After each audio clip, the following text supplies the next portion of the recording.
سامعین محترم، میرے سنی بریلوی حنفی بھائیو، السلام علیکم ورحمۃ اللہ وبرکاتہ۔ آج میں آپ کے سامنے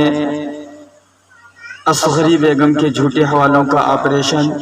جھوٹ نمبر 2 لے کر کے حاضر خدمت ہوا ہوں۔ اس عبارت میں جناب کا اعتراض یہ ہے اور دعویٰ یہ ہے کہ اس عبارت میں شیخ الحدیث سیالوی صاحب ان کی عبارت پیش کر کے یہ بتاتے ہیں کہ اس عبارت میں جو ہے تمہارے بریلوی عالم نے یہ مانا ہے کہ معاذ اللہ نبی پاک صلی اللہ تعالی علیہ وسلم کا خیال نماز میں نہیں لانا چاہیے۔ میں اس کا خلاصہ کروں گا، آپ حضرات غور سے سنیں، اور یہ اسکرین شاٹ میں جو لگا رہا ہوں یہ اسی کی بھیجی ہوئی ہے، اور آپ دیکھ لیں کہ ان کے دعویٰ میں کتنی سچائی ہے اور ان کی دعویٰ کی حقیقت کیا ہے۔ تو سامعین حضرات ملاحظہ کریں، میں عبارت پڑھنے جا رہا ہوں۔ دیکھیے، بات آگے سے شروع ہوئی ہے لیکن جہاں تک حوالے میں ہے میں وہاں سے پڑھنا شروع کرتا ہوں۔ تو دیکھیے، حضرات عطف کے ساتھ بات کی جا رہی ہے کہ اگر نمازی کے آگے سے کتا اور گدھا اور عورت گزرے گی تو نماز ٹوٹ جائے گی۔ جہاں کوئی تشبیہ کا کلمہ نہیں ہے، تمثیل کا کلمہ نہیں ہے، لیکن چونکہ تینوں کا حکم اکٹھا ذکر کیا جا رہا ہے، اکٹھا ذکر کیا ہے کہ نماز ٹوٹ جائے گی، تو آپ فرماتی ہیں، یعنی حضرت ام عائشہ صدیقہ رضی اللہ تعالی عنہ فرماتی ہیں، وَلَقَدْ خَلَقْتُمُونَا كِلَابًا، تم نے ہمیں کتا بنا دیا۔ سامعین محترم، اس عبارت کو پڑھ کے یہ معلوم ہوتا ہے کہ کسی نے یہ مسئلہ بیان کیا تھا کہ نمازی کے آگے سے کتا اور گدھا اور عورت گزر جائے تو نماز ٹوٹ جاتی ہے۔ تو ام عائشہ صدیقہ رضی اللہ تعالی عنہ کیا فرماتی ہیں کہ وَلَقَدْ خَلَقْتُمُونَا كِلَابًا، کہ تم نے ہمیں کتا بنا دی، یعنی عورت کا ذکر کر کے کتے اور گدھے کے ساتھ، یعنی کتے گدھے اور عورت کا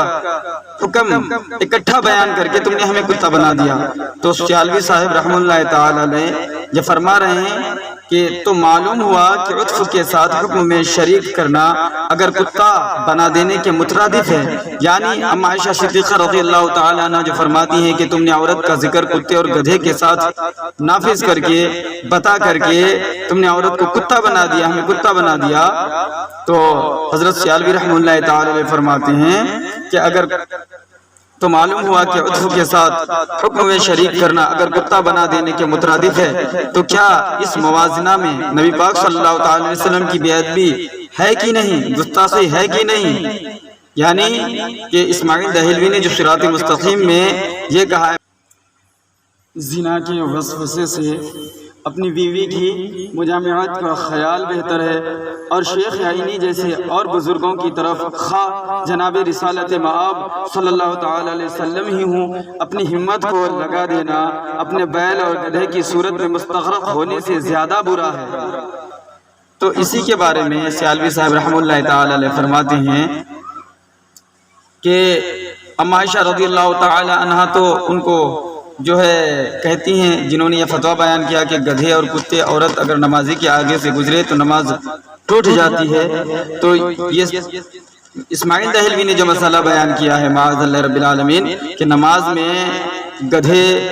اور کتے، گدھے اور بیل کے خیال میں مستغرق ہو جانے سے بھی زیادہ برا ہے نبی پاک صلی اللہ علیہ وسلم کا خیال لانا۔ تو یہاں تشبیہ کا کلمہ موجود ہے اور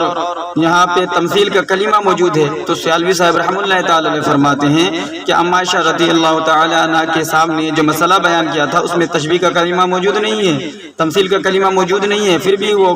فرماتی ہیں کہ تم نے ہمیں کتا بنا دیا۔ تو سیالوی صاحب رحمہ اللہ تعالی علیہ فرماتے ہیں کہ اسی موقف کے تحت جو ام عائشہ صدیقہ رضی اللہ تعالی عنہ کا موقف ہے، جو ان کا اصول ہے، تو انہی کے اصول کے مطابق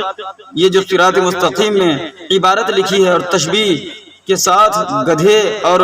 بیل کے ساتھ نبی پاک صلی اللہ علیہ وسلم کا ذکر کیا ہے، اکٹھا بیان کیا ہے، تو اما عائشہ صدیقہ رضی اللہ تعالی عنہا کے قول کے مطابق اور آپ کے اصول کے مطابق اسماعیل دہلوی یہ ظالم ثابت ہوتا ہے یا نہیں ہوتا ہے، یہ بدبخت اور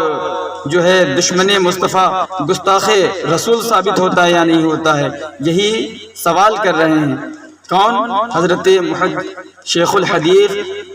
سیالوی رحمہ اللہ تعالی علیہ۔ اب آگے کیا فرماتے ہیں ذرا سنیں۔ اب فرماتے ہیں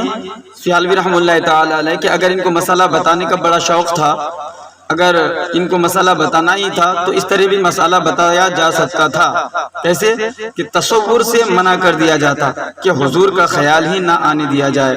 اور نماز کے اندر سرکار دو عالم صلی اللہ تعالی وسلم کی طرف توجہ نہ کی جائے، کیونکہ اس میں تعظیم مصطفیٰ صلی اللہ تعالی وسلم پیدا ہوگی، اللہ تعالیٰ کی توحید میں خلل آئے گا، یا یوں کہ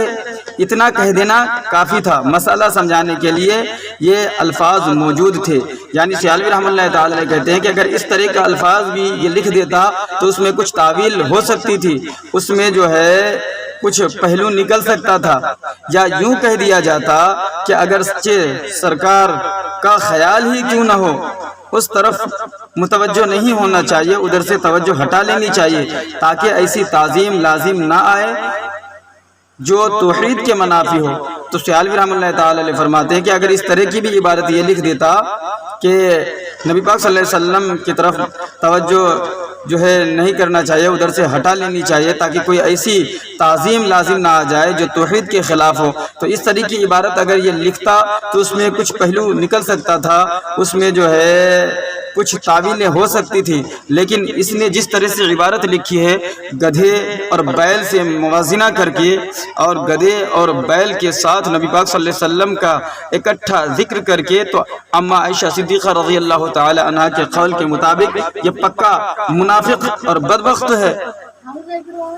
اب آگے کیا فرماتے ہیں سیالوی صاحب رحمہ اللہ تعالی علیہ،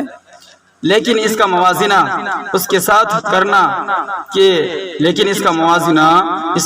کرنا کہ یہ خیال، یعنی نبی پاک صلی اللہ تعالی وسلم کا خیال کتے اور گدھے کے خیال میں غرق ہونے سے بدر جہاں برا ہے، آپ مجھے اس کا جواب دیں۔ یہ دیوبندی مناظر سے تقاضا کر رہے ہیں شیخ الحدیث حضرت سیالوی رحمہ اللہ تعالی علیہ، آپ مجھے اس کا جواب دیں کہ یہ موازنہ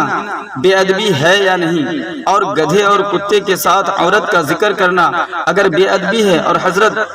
عائشہ صدیقہ رضی اللہ تعالی عنہا فتویٰ دینے والوں کو منافقوں اور بدبختوں کے الفاظ سے یاد کر رہی ہیں، تو آپ رضی اللہ تعالی عنہا کے وہ غضب بجا تھا یا بیجا تھا، اور تم بھی اس قسم کا رد عمل کر سکتے ہو یا نہیں؟ تو حضرت سیالوی رحمہ اللہ تعالی علیہ کی اس عبارت سے بالکل واضح ہو جاتا ہے کہ آپ نے اسماعیل دہلوی کے عبارت میں بالخصوص گدھے اور بیل کے خیال میں غرق ہو جانے سے بدتر اور برا ہے نبی پاک صلی اللہ تعالی علیہ وسلم کا خیال لانا۔ اس پر آپ نے گرفت کیا ہے اور آپ نے اس پر پکڑ کی ہے، تو لہٰذا یہاں پہ جو یہ ثابت کرنا چاہتے ہیں اصغری بیگم کہ دیکھو اس عبارت کو تمہارے سیالوی صاحب نے درست مانا ہے، حالانکہ سیالوی رحمہ اللہ تعالی علیہ نے ایک مطلب بتایا کہ اس طرح سے اگر یہ کہتا تو اس میں کچھ پہلو نکل سکتا تھا، کچھ تعویلیں ہو سکتی تھی، لیکن اس نے کتے گدھے بیل کے خیال میں ڈوب جانے سے